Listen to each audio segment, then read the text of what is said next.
Hi, this is my speech. These are my two audience members. Okay, so the title of my speech is called Taking Death into Your Own Hands.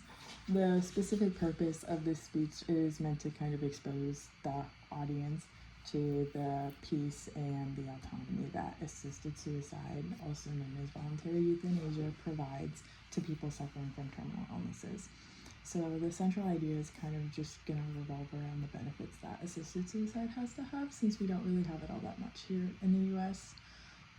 So we're kind of taught from a young age that nothing lasts forever. I mean, we remember bringing home our first pet and just the excitement and care that we wanted to surround our pets with.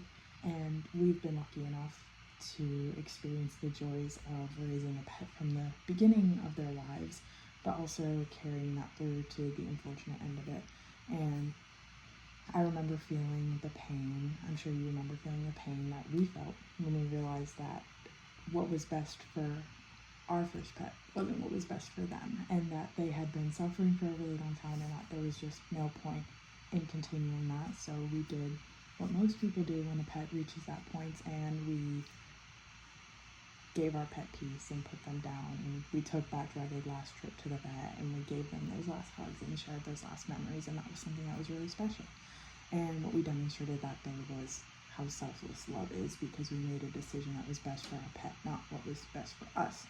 So I'm a registered nurse, you guys know that. I was a CNA, certified nurse's assistant before that, and I've kind of seen patients in all different stages of life, and a lot of those have been patients with terminal illnesses and the suffering that they go through towards the ending of their lives.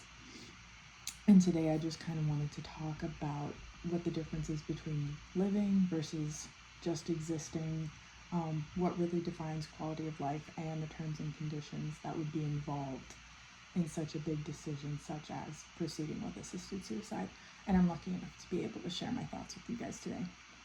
So first main point I want to kind of tackle is what's living versus what's just existing. Living is where you're experiencing every single day in color. You're going through the highs and the lows of life, and existing is just kind of laying there, not doing much. We all had to watch our grandparent, your mom, go through hospice with her pulmonary fibrosis. She suffered every day. She couldn't breathe, nauseous all the time. It was miserable, and it was suffering. And we had to watch that, and we listened to her every single day, ask us, when will it end? Please just end my suffering. Like, I'm miserable. I don't want to do this anymore. And we listened to that for 2 years, and that was devastating for all of us. And we always wished that there was a way where we could just bring her peace. And that's something we asked for every single day for 2 years. On another note, I experienced that on a professional level when I was working, when I was in nursing school. And we all went around, we had a hospice rotation, we all went around, we got to experience a day in the life of hospice. And the one nurse I followed around was, we went to this woman, we went to her house, and when we got there, the way she looked was devastating. She couldn't move, she couldn't speak. It was just glossy eyes. Her body was there, and she would take a couple of breaths every now and then, but she was existing, she wasn't living. She was probably 80 pounds soaking wet, and her eyes were so sunken in that I could physically make out her eye sockets, and I could see every single rib in her rib cage from how skinny she had gotten and just how sick she was.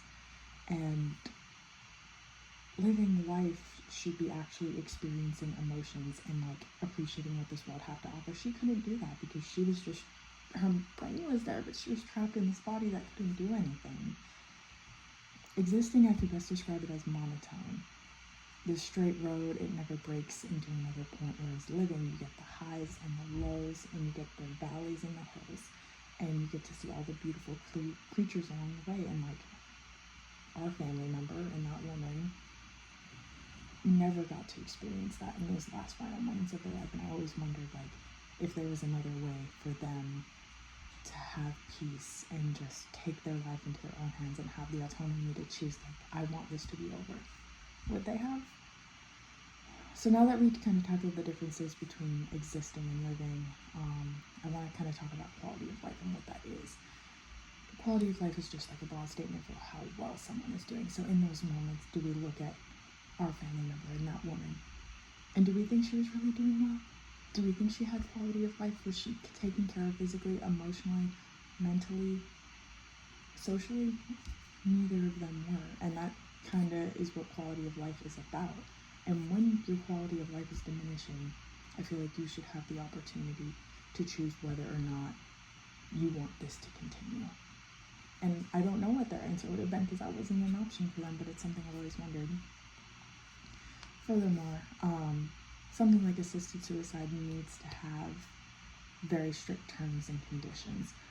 Over in Delaware, they are going to legalize assisted suicide as of January 1st, 2026, and in an article written by Sarah Petrowicz of the Delaware Public Media, she stated how the end-of-life medication will only be prescribed to a terminally ill patient after 2 verbal and 1 written request. A guardian or a surrogate healthcare decision maker cannot make a request on behalf of the adults.